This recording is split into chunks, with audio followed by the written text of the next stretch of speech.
오늘 우리에게 주신 하나님의 말씀은 고린도전서 13장 1절에서 7절의 말씀입니다.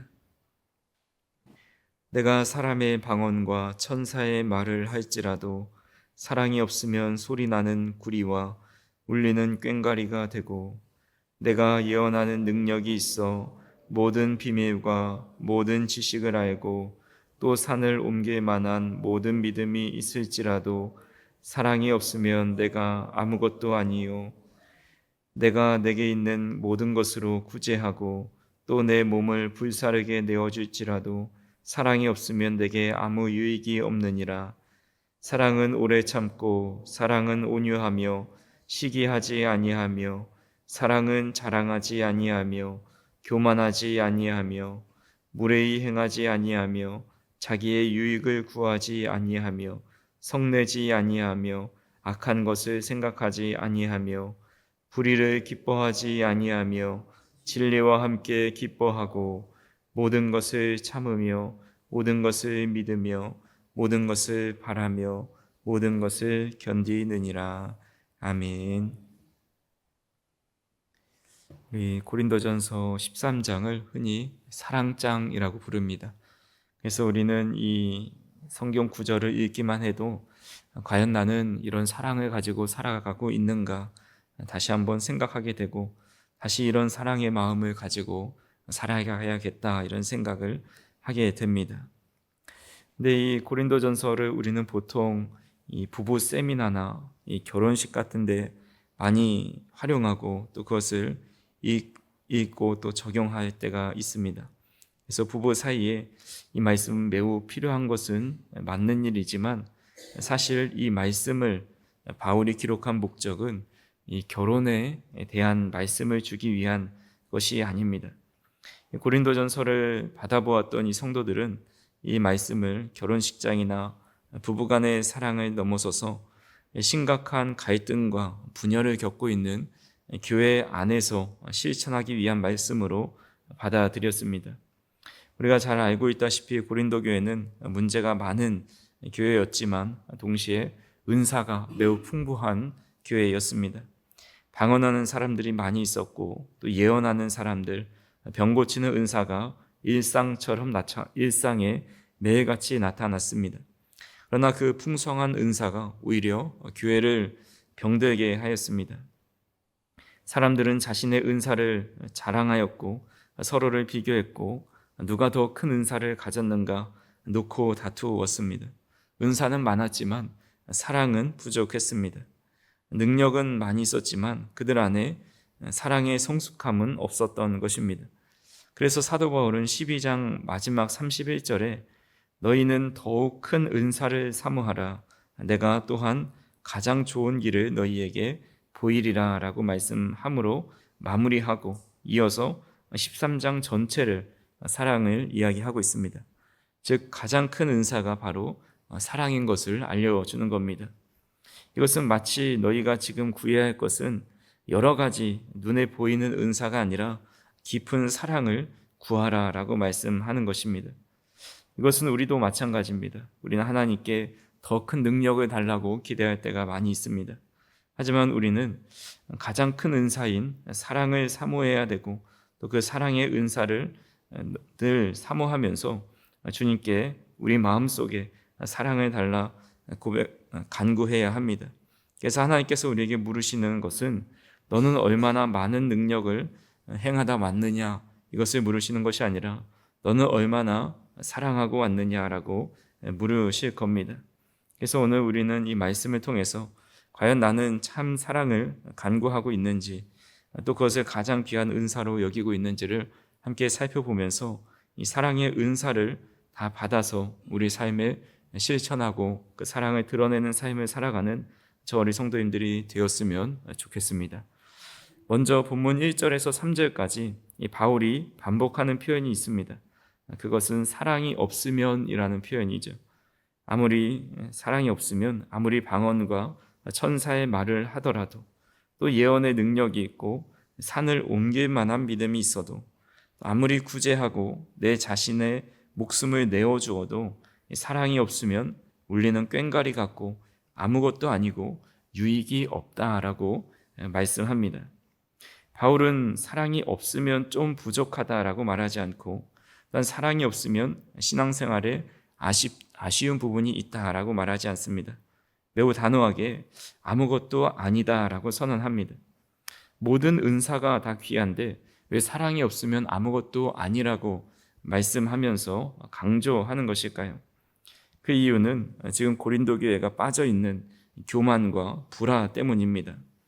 고린도 교회는 은사의 부족함이 없지만 그들 안에 내가 이렇게 큰 은사를 가지고 있다, 서로를 내세우게 되었고 또 자신을 높이고 자랑하는 데 사용했습니다. 너도 나도 특별한 은사가 있으니까 결국 교회 안에서 경쟁이 생기고 파벌도 생깁니다. 바울은 그런 성도들을 향해 말하는 겁니다. 너희가 아무리 대단한 은사를 가지고 있어도 사랑이 없으면 하나님께는 아무 의미가 없다라고 말씀하는 겁니다. 그래서 이것을 우리에게도 하는 말씀과 같습니다. 신앙생활을 오래 한다고 또 믿음이 좋은 사람이라 생각합니다. 직분이 있으면 성숙한 사람이라 생각합니다. 성경을 많이 알면 신앙이 깊다고 생각합니다. 물론 그것들은 모두 귀하지만 그것이 사랑으로 나타나지 않으면 하나님께서는 그것을 신앙의 완성으로 보지 않으신다라는 겁니다. 그래서 예수님께서도 너희가 서로 사랑하면 이로써 모든 사람이 너희가 내 제자인 줄 알리라 라고 말씀합니다. 너희가 기적을 많이 행하면 또 설교를 잘하면 또 여러 가지 능력을 행하면 제자인 것을 나타낼 것이다 말씀하지 않고 세상이 예수님의 제자를 알아보는 가장 분명한 표지가 사랑이다 말씀하고 있습니다. 결국 신앙은 사랑으로 시작해서 사랑으로 완성됩니다. 그래서 사도 바울은 은사를 설명하다가 마지막으로 사랑에 대해 이야기하는 겁니다.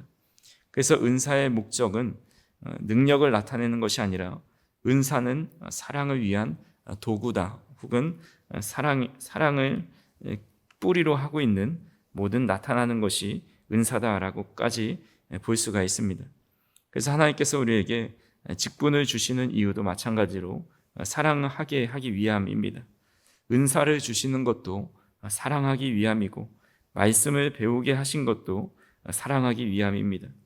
기도하게 하신 이유도 사랑하게 하기 위함입니다. 즉 모든 것이 사랑으로 이어지지 않으면 우리의 신앙의 본질을 놓치고 살아가는 것과 같습니다. 그렇게 오늘 우리가 다시 한번 생각할 때에 과연 나는 지금까지 쌓아왔던 지식들, 지금까지 신앙생활했던 모든 것들, 또 내가 가진 은사와 능력을 과연 사랑의 뿌리를 두고 또 사랑을 실천하기 위해서 사용하고 있는지를 다시 한번 돌아보고 하나님을 더욱 사랑하고 또 내 곁의 사람을 더욱 사랑하는 것이야말로 가장 큰 은사이자 하나님께서 가장 원하시는 모습이다라는 사실을 믿으실 수 있기를 간절히 소망합니다. 이어서 4절부터 바울은 사랑이 무엇인지를 정의하고 있습니다. 근데 4절부터 7절을 보면 사랑을 어떤 논리적인 것으로 정의하거나 어떤 감정의 마음으로 설명하지 않습니다. 의지적인 행동으로 사랑을 표현합니다. 4절부터 보시면 사랑은 오래 참고 사랑은 온유하며 시기하지 아니하며 사랑은 자랑하지 아니하며 교만하지 아니하며 무례히 행하지 아니하며 자기 유익을 구하지 아니하며 성내지 아니하며 악한 것을 생각하지 아니하며 불의를 기뻐하지 아니하며 진리와 함께 기뻐하고 모든 것을 참으며 모든 것을 믿으며 모든 것을 바라며 모든 것을 견디느니라 라고 말씀합니다. 우리는 흔히 사랑을 감정으로 생각할 때가 참 많이 있습니다. 그래서 기분이 좋으면 사랑하고 마음이 식으면 사랑도 변했다 생각합니다. 하지만 성경이 말씀하시는 사랑은 감정이 아닙니다. 상대방이 사랑스러워서 오래 참는 것이 아니라 사랑하기 때문에 오래 참는 것입니다. 또한 상대방이 잘해주어서 온유한 것이 아니라 예수님 때문에 또 사랑하기 때문에 온유를 선택하는 것입니다. 그래서 사랑은 순간의 감정보다 성숙한 믿음의 모습이라 할 수가 있습니다. 사랑은 시간이 흐를수록 자라나는 열매와 같습니다. 어린 아이들은 자기 중심적인 본능을 가지고 있습니다. 그래서 무엇이든지 내 것을 먼저 생각합니다. 하지만 성숙한 사람은 점점 나보다 너를 먼저 생각하게 됩니다. 그래서 사랑은 신앙의 연수가 아니라 얼마나 성숙한 사람인지를 알려주는 척도라 할 수 있습니다. 근데 이 4절에서 7절의 말씀을 좀 가만히 생각해 보면 오늘 본문에 나온 이 사랑의 모습이 바로 예수님의 삶의 모습과 같습니다. 예수님은 오래 참으셨고 끝까지 제자들을 품으셨고 십자가 위에서도 자신을 못 박는 사람들을 향해서 아버지여 저들의 죄를 사하여 주옵소서라고 용서하였습니다. 예수님은 자랑하지 않으셨고 교만하지 않으셨고 하나님과 동등한 분이셨지만 가장 낮은 자리까지 내려오셨습니다. 결국 사랑은 어떤 기술이 아니라 예수님을 닮아가는 것이라 할 수 있습니다. 예수님을 가까이 할수록 우리의 말과 태도가 달라지고 사람을 대하는 방식이 달라집니다. 예수님을 가까이 할수록 우리의 삶에 사랑이 드러나게 됩니다. 그래서 오늘 본문에 사랑이라는 단어에 예수라는 이름을 넣으면 너무나도 예수님의 삶과 딱 맞아 떨어집니다.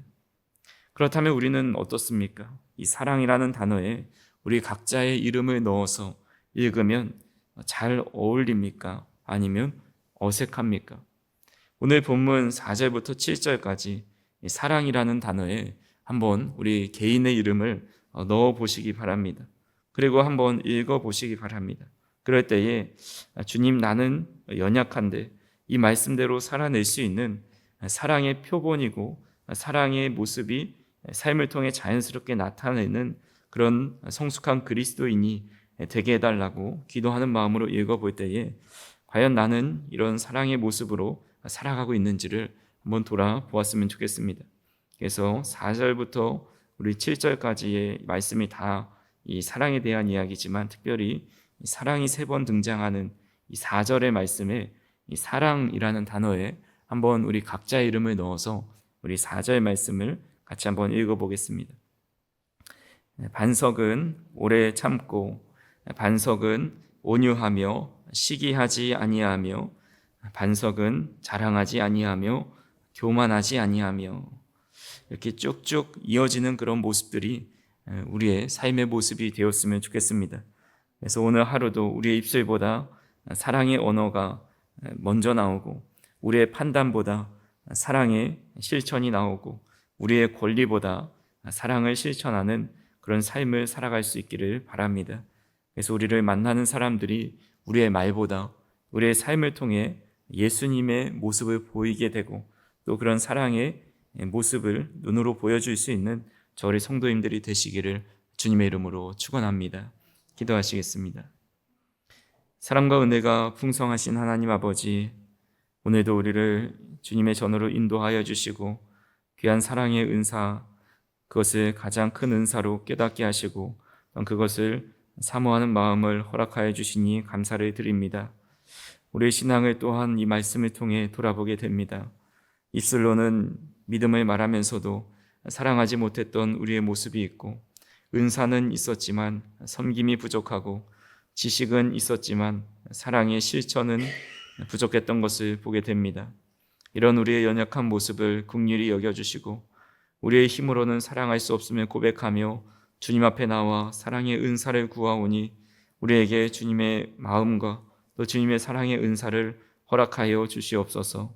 오래 참고 온유하고 나의 유익을 내려놓는 것이 우리의 본성으로는 도저히 할 수 없음을 고백하오니 성령께서 우리를 날마다 예수님을 닮아가게 하시고 사랑의 열매를 많이 맺을 수 있도록 인도하여 주옵소서. 우리의 가정이 사랑으로 세워지게 하시고 우리 교회가 사랑으로 하나 되게 하시고 우리의 삶을 통해 세상이 예수님의 사랑을 볼 수 있도록 인도하여 주시옵소서. 오늘도 만나는 모든 사람들에게 사랑으로 대할 수 있도록 인도하여 주시고 또 품어야 할 사람들, 용서해야 할 사람들, 먼저 손 내밀어야 할 사람들에게 성숙한 사랑의 모습을 보여주며 살아갈 수 있도록 인도하여 주시옵소서. 이 사랑이란 단어에 우리 각자의 이름을 넣어서 사모하는 마음으로 읽었사오니 그 모습이 우리의 삶이 될 수 있도록 인도하여 주시옵소서. 예수님의 이름으로 기도하옵나이다. 아멘.